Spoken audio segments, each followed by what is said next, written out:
এই দেখতে পাচ্ছেন এটা হচ্ছে আপনার আরভানা এনআরআই প্রজেক্ট। সেই প্রজেক্টের একদম পেছনে মাত্র 5.5 লাখ টাকা করে কাটা জমি দেওয়া হচ্ছে, যেটা আবার রুবি ক্রসিং মানে মেট্রো থেকে আপনার 1 থেকে 1.5 কিলোমিটার মতো ডিস্টেন্সের মধ্যে হচ্ছে। টোটাল 8 বিঘা প্লাস জমি এখানে আছে, যার মধ্যে 4 থেকে 4.5 বিঘা এই মুহূর্তে আর অ্যাভেলেবেল আছে। 1.5 কাটা, 2 কাটা, 2.5 কাটা, 4 কাটা যেরকম খুশি আপনি জমি এখানে নিয়ে নিতে পারবেন। 16 ফুটের এরকম একটা রাস্তা দেওয়া হয়েছে। এই রাস্তা বরাবর যদি সোজা চলে যান তাহলে অভিষিক্তার দিকে পেয়ে যাবেন, যেটা আপনার গেট নাম্বার 1। এখানে মোটামুটি ছোট বড় সব রকম কিন্তু জমি এখানে বিক্রি করা হচ্ছে। আর পাশেই দেখতে পাচ্ছেন এগুলো কিন্তু কমার্শিয়াল স্পেস আছে, দেখতে পাচ্ছেন অলরেডি এখানটা কিন্তু কমার্শিয়াল করা হয়েছে, যেগুলো সেট পেট দেখা যাচ্ছে।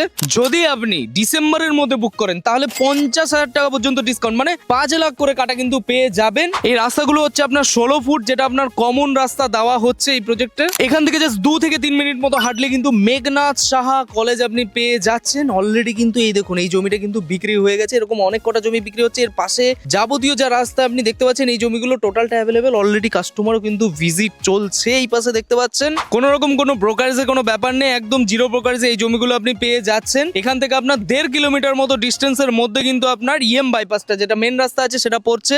মেট্রো একদম কাছে, জাস্ট 1.5 কিলোমিটারের মধ্যে কিন্তু রুবি মেট্রো পড়ছে, রুবি জেনারেল হসপিটাল সবকিছু একদম কাছে। এটা হচ্ছে আপনার প্রজেক্টের সেকেন্ড গেট। এখান থেকে সোজা গেলে আপনি আরভানা এনআরআই প্রজেক্টের পাশ দিয়ে উঠবেন, যেটা একদমই পাশে আছে। এগুলো টোটালটাই কিন্তু দেখুন রাস্তা অলরেডি কাজ কিন্তু কমপ্লিট হয়ে গেছে। এখানটা প্রত্যেকটা জমি কিন্তু এখানে অ্যাভেলেবেল। 2-1টা জমি এখানে অলরেডি ডিমার্কেশন হয়ে গেছে, সেগুলো বিক্রি হয়ে গেছে। আপনারা তাড়াতাড়ি করে আসুন, খুবই সস্তার মধ্যে জমি হচ্ছে, যেটা আপনার রুবি মেট্রো থেকেও কাছে, কলকাতা শহরের কাছাকাছি, ভালো পজিশনে, সাউথ কলকাতার কাছাকাছি। যারা ভালো জমি একটু সস্তার মধ্যে চাইছিল তাদের জন্য প্রপার্টিগুলো একদম পারফেক্ট।